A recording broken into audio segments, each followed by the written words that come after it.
നാം എല്ലാവരും അത് ഒരു വ്യത്യാസവുമില്ലാതെ, കക്ഷി വ്യത്യാസമില്ലാതെ, ജാതി വ്യത്യാസമില്ലാതെ ഒരുപോലെ ആദരിക്കുന്ന ഒരു മഹാനുഭാവിയുടെ മനോഹരമായ ഓർമ്മയാണ്. പ്രിയപ്പെട്ട ഉമ്മൻചാണ്ടി എന്ന കുഞ്ഞു എന്ന ഞങ്ങളുടെ ഉമ്മൻചാണ്ടി എന്ന് വിളിക്കുന്ന ഒരു പ്രിയപ്പെട്ട മഹാനുഭാവിയുടെ ഓർമ്മ. രാഷ്ട്രീയ ലോകത്തിലെ അതുല്യ നായകൻ. എല്ലാവർക്കും രാഷ്ട്രീയത്തിലാകാം, മതത്തിലുമാകാം. പക്ഷെ അതുല്യത കീപ്പ് ചെയ്യുന്നത് അത് പ്രയാസകരമായ ഒന്നാണ്. അങ്ങനെ അതുല്യത കാത്തു സൂക്ഷിച്ച അതിമനോഹരമായ ഒരു വിശുദ്ധ ജീവിതം നയിച്ച ഒരു മനുഷ്യൻ്റെ നല്ല ഓർമ്മയാണ്. ഇതൊരു പങ്കാളിത്ത മനോഭാവമുള്ള ഓർമ്മയാണ് എന്ന് പറയുവാനുള്ള പ്രധാനപ്പെട്ട കാരണം. വിശുദ്ധ വേദപുസ്തകത്തിൽ താലന്തിൻ്റെ ഉപമയെക്കുറിച്ച് പറയുന്നുണ്ട്. 5 കൊടുത്തത്, 2 കൊടുത്തത്, 1 കൊടുത്തത്. 5 കൊടുത്തവൻ 5 കൂടി ഉണ്ടാക്കി, 2 കൊടുത്തവൻ 2 കൂടി ഉണ്ടാക്കി, 1 കൊടുത്തവൻ അതിനെ കുഴിച്ച് ഇട്ട് നശിപ്പിച്ചു കളഞ്ഞു. പ്രിയപ്പെട്ട ഉമ്മൻചാണ്ടി എന്ന് പറയുന്ന മഹാനുഭാവിയെ നാം അനുസ്മരിക്കുമ്പോൾ 5ന്റെ ഗണത്തിൽ തന്നെ നമുക്ക് നിർത്താവുന്ന ഒരാളാണ്. ദൈവം അദ്ദേഹത്തിന് 5 കൊടുത്തുവെങ്കിൽ അതിനെ എത്രമാത്രം ഇരട്ടിപ്പിക്കാമോ അതിമനോഹരമായി ഇരട്ടിപ്പിച്ച് ജീവിതത്തെ ദൈവജനത്തിനു വേണ്ടി, അവിടെയും ജാതി മതവും ഒന്നുമില്ല, ദൈവത്തിന്റെ സൃഷ്ടിക്ക് വേണ്ടി ഹോമിച്ച ഒരു മനുഷ്യനാണ് അദ്ദേഹം എന്ന് പറയുമ്പോൾ നമുക്ക് പറയാം, ദൈവം തമ്പുരാൻ കർത്താവ് 5 കൊടുത്തവനോട് പറഞ്ഞത്, നല്ലവനും വിശ്വസ്തനുമായ ദാസ, നിന്നെ അധികത്തിൽ വിചാരകനാക്കും എന്ന മനോഹരമായ ഒരു പ്രതിഫലം. അദ്ദേഹം മരിച്ചിട്ട് 1 വർഷമായി. എങ്കിലും ദൈവം തമ്പുരാൻ അദ്ദേഹത്തെ അധികത്തിൻ്റെ വിചാരകനാക്കി മാറ്റി എന്നുള്ളതാണ് നാം കാണുന്ന കാഴ്ച.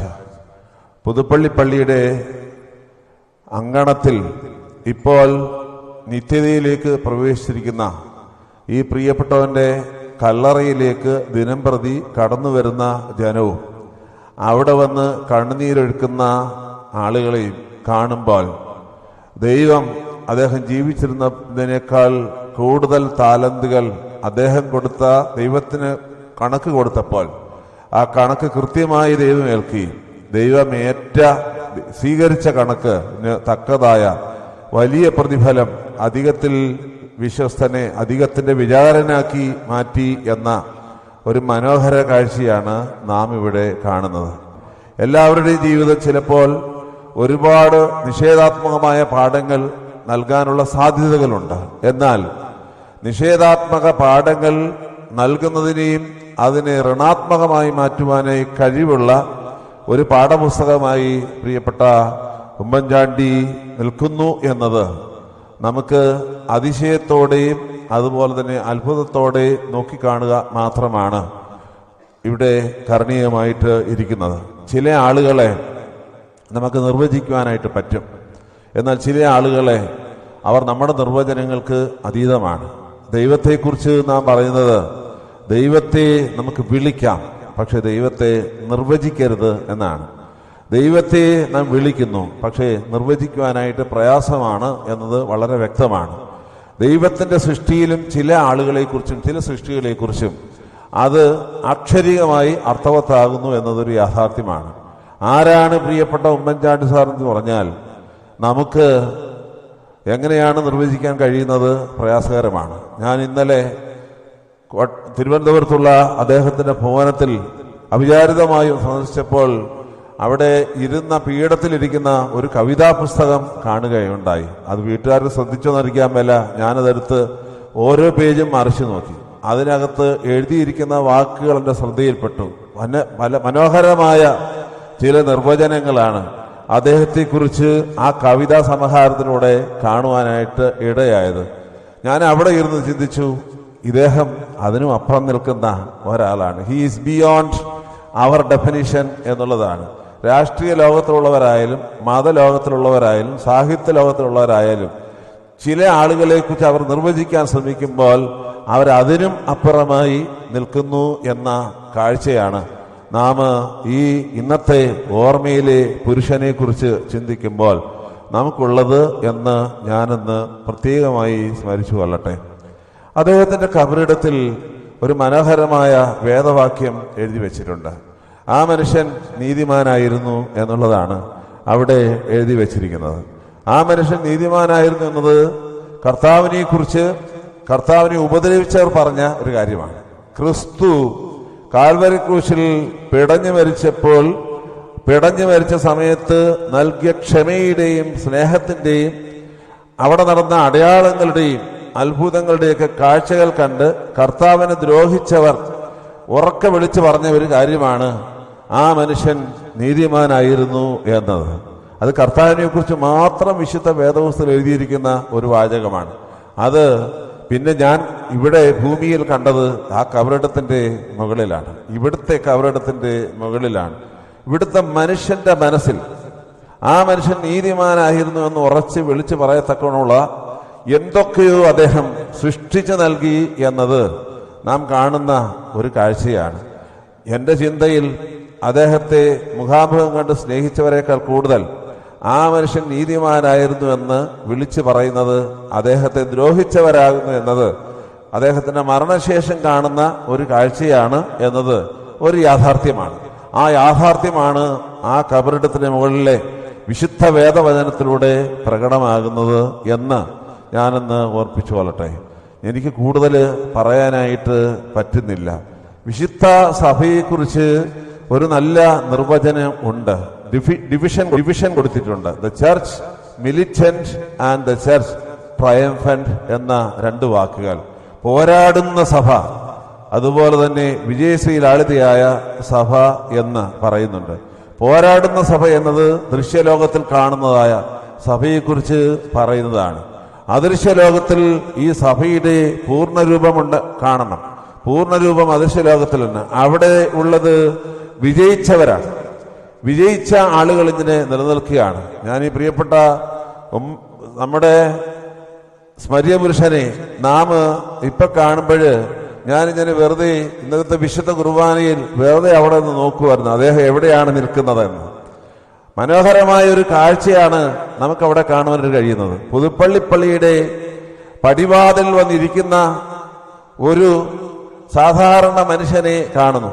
കേരളത്തിന്റെ 50 വർഷത്തെ അധികമുള്ള MLA എന്ന നിലയ്ക്കും കേരളത്തിന്റെ മുഖ്യമന്ത്രി എന്ന നിലയ്ക്കും സമൂഹത്തിന്റെ ഒരു പരിഷ്കർത്താവ് എന്ന നിലയ്ക്കും അദ്ദേഹത്തിന്റെ സ്ഥാനങ്ങൾ അദ്ദേഹം എവിടെയാണ് നിലനിർത്തിയത് എന്നത് അറിയാതെ വിശുദ്ധ ബലിപീഠത്തിന് മുമ്പാകെ നിന്നപ്പോൾ ഇന്ന് ഓർക്കുകയുണ്ടായി. ഇപ്പോൾ അദ്ദേഹം നിൽക്കുന്നത് എവിടെയാണ്? പാമ്പാടി ദേറായിൽ വിശുദ്ധ ബലി ആരുമില്ലാതെ വന്ന് എന്ന് പറഞ്ഞാൽ ജനക്കൂട്ടത്തിന്റെ മധ്യേ നിന്ന് അദ്ദേഹത്തിന് ആരാധന പൂർണ്ണമായി പങ്കെടുക്കാൻ ഒക്കുകയില്ല എന്നത് ഒരു യാഥാർത്ഥ്യമാണ്. കാരണം എവിടെ നിന്നാലും അദ്ദേഹം ജനത്തിന്റെ ചുറ്റുവട്ടത്തിലാണല്ലോ നിൽക്കുന്നത്. അങ്ങനെ ഒരു മനുഷ്യന് നേരെ ചൊവ്വേ ആരാധിക്കുക ചിലപ്പോൾ പ്രയാസമായി മാറും. അതുകൊണ്ട് തന്നെ അദ്ദേഹം ദൈവത്തെ നേരെ ഒന്ന് വിളിക്കുവാൻ വേണ്ടി പ്രത്യേകമായ സമയം കണ്ടെത്തി പാതിരാത്രിക്ക് പാമ്പാടി ദേറായിൽ വന്ന് അന്നത്തെ മാനേജരായിരുന്ന ഇപ്പോൾ ഇവിടെ നിൽക്കുന്ന മത്തായി റമ്പാച്ചിനോട് പറഞ്ഞ് വിശുദ്ധ കുർബാന അർപ്പിച്ച് അനുഭവിച്ച് കടന്നു പോകുന്ന തന്റെ സ്ഥാനത്തെ യഥാസ്ഥാനപ്പെടുത്തുന്ന ഒരു ഉമ്മൻചാണ്ടിയെ ഞാൻ ഇപ്പോഴും കാണുകയാണ്.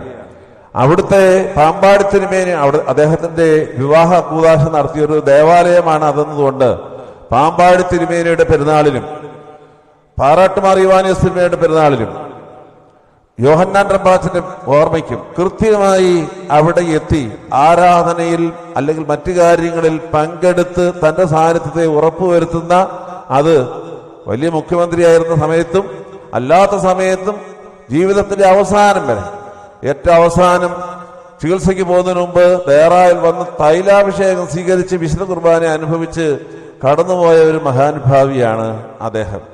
ഞാനിത് പറഞ്ഞതിന്റെ അർത്ഥം, ഇപ്പോൾ വിജയശ്രീലാളിതനായി ദൈവസന്നിധിയിൽ ശോഭിക്കുന്നു. അതൊരു മനോഹര കാഴ്ചയാണ്. ഇവിടെ ആരാധനയിൽ നിൽക്കുന്ന എല്ലാവരും നിങ്ങൾ നിങ്ങളുടെ ജാതിയോ മതമോ വർഗമോ വർണ്ണമോ ഒന്നും നോക്കണ്ട, മനസ്സുകൊണ്ടൊന്ന് കാണുക അദ്ദേഹത്തിന്റെ സ്ഥാനം ഇപ്പോൾ എവിടെയാണ്. ദൈവസന്നിധിയിൽ അതിമനോഹരമായി വിരാജിക്കുന്ന അതിമനോഹര രൂപം. അത് നിങ്ങൾ അദ്ദേഹത്തിൻ്റെ ഭൂമിയിലെ ജീവിതത്തിലെ ചില അദ്ദേഹത്തിൻ്റെ ചേഷ്ടകളും മറ്റു കാര്യങ്ങളൊക്കെ വെച്ച് തന്നെ നോക്കിയാൽ മതി. കർത്താവിനോടും എങ്ങനെയായിരിക്കും അദ്ദേഹം ഇപ്പോൾ സംസാരിച്ചു കൊണ്ടിരിക്കുന്നത് എന്നുള്ളത് നാം കാണേണ്ട ഒരു വളരെ അദൃശ്യ രൂപത്തെ ദൃശ്യമാക്കി മാറ്റേണ്ട ഒരു കാര്യമാണ്. വെളിപാട് പുസ്തകത്തിൽ വെള്ള നിലയെങ്കി ധരിച്ച് കയ്യിൽ കുരുത്തോല പിടിച്ച് നിൽക്കുന്ന വിശുദ്ധ ജനത്തെക്കുറിച്ച് വളരെ ഭംഗിയായി പറയുന്നു. പുതുപ്പള്ളിപ്പള്ളിയിലെ ഓശാന പെരുന്നാളിന് വന്ന് പള്ളിയുടെ പടിവാതിൽ ഒരു കയ്യിലൊരു കുരുത്തോലയും പിടിച്ചു നിൽക്കുന്ന ഉമ്മൻചാണ്ടി ഇപ്പോൾ സ്വർഗത്തിൽ കർത്താവിന്റെ സന്നിധിയിൽ ഒരു നല്ല കുരുത്തോല പിടിച്ച് അതിമനോഹര രൂപിയായി നിൽക്കുന്നു. ഇന്നലെ തിരുവനന്തപുരത്ത് അദ്ദേഹത്തിന്റെ ഒരു മെഴുക് പ്രതിമ സ്ഥാപിച്ചത് ഉദ്ഘാടനം ചെയ്തപ്പോൾ തന്റെ സഹധർമ്മിണിയും മകളായ മറിയവും മകനായ കൊച്ചുചാണ്ടിയും അവിടെ പോയി അത് കണ്ടു എന്നത്, അവരവിടെ നിന്ന് പ്രാർത്ഥിക്കുന്ന ഒരു ദൃശ്യം നമ്മളെല്ലാവരും കണ്ടതാണ്. ജീവിക്കുന്നത് പോലെ നിൽക്കുന്ന ഒരു മനോഹര രൂപം. അതിന് ശില്പി ആരായാൽ പേരെനിക്കറിയാമല്ല. അദ്ദേഹത്തെ ഞാൻ പ്രത്യേകം അഭിനന്ദിക്കുകയാണ്. കയ്യിലൊരു ചെറിയ പേപ്പറും മറുകൈയിലൊരു പേനായും പിടിച്ചു നിൽക്കുന്ന ഉമ്മൻചാണ്ടി, ആ രൂപത്തിന്റെ മുമ്പിൽ ഒരു ഭൂമിയിൽ അത് ജീവനില്ലാത്ത ഒരു പ്രതിമയാണെങ്കിൽ പോലും ചില ജീവൻ തുടിക്കുന്ന ഓർമ്മകളെ നൽകുന്ന ഒരു മനോഹര പ്രതിമയായി ഞാനതിനെ കാണുകയാണ്. അതുകൊണ്ട് വിജയിച്ച സഭയിൽ വിജയശ്രീയിൽ ആളിതനായി അദ്ദേഹം ശോഭിക്കട്ടെ എന്ന് പ്രത്യേകമായി പ്രാർത്ഥിക്കുന്നു. ഇവിടെ നിൽക്കുന്ന വൈദികർ, മെത്രാപ്പോലിത്തമാർ, രാഷ്ട്രീയ നേതാക്കന്മാർ, അതുപോലെ തന്നെ ദൈവജനം, നമുക്ക് ഒരു തീരുമാനമെടുക്കാം. എന്തെങ്കിലുമൊക്കെ നന്മകൾ ഈ ഭൂമിയിൽ ചെയ്ത് ജീവിച്ച്, ആര് വിമർശിച്ചോട്ടെ, കുഴപ്പമില്ല. വിമർശിക്കുന്നത് അതൊരു ക്രിയേറ്റീവായിട്ട് മാത്രം നാം എടുക്കുകയും നന്മകൾ മാത്രം ചെയ്ത് ജീവിക്കാനായിട്ടൊരു പ്രതിജ്ഞ എടുത്ത് ചെയ്താൽ ഈ ഓർമ്മയുടെ മനോഹാരിത അതിൻ്റെ പൂർണ്ണതയിലെത്തും എന്ന് ഞാൻ ഉറച്ച് വിശ്വസിക്കുന്നു. ദൈവം തൻ്റെ വലതുഭാഗത്തിരിക്കുന്ന മശിയാതമ്പരാനോട് ചേർന്ന് നിൽക്കുന്ന വിശുദ്ധരുടെ വലിയ ഗണത്തിൽ ഒരു മനോഹര പുഷ്പമായി ഈ പ്രിയപ്പെട്ടവനെ സ്വീകരിച്ച് സ്ഥിരമായി നിർത്തട്ടെ എന്ന് ബലഹീനായി ഞാൻ പ്രാർത്ഥിക്കുന്നു. പ്രിയപ്പെട്ട മറിയാമ്മ ഉമ്മൻ ആന്റിയെയും അച്ചുവിനെയും മറിയെയും ചാണ്ടിയമ്മനെയും കുഞ്ഞുമക്കളെയും എല്ലാവരെയും കുടുംബങ്ങളെയും ഈ പ്രിയപ്പെട്ടവന്റെ സഹോദരങ്ങളെയും കുടുംബങ്ങളെയും എല്ലാവരെയും ദൈവം അനുഗ്രഹിക്കട്ടെ.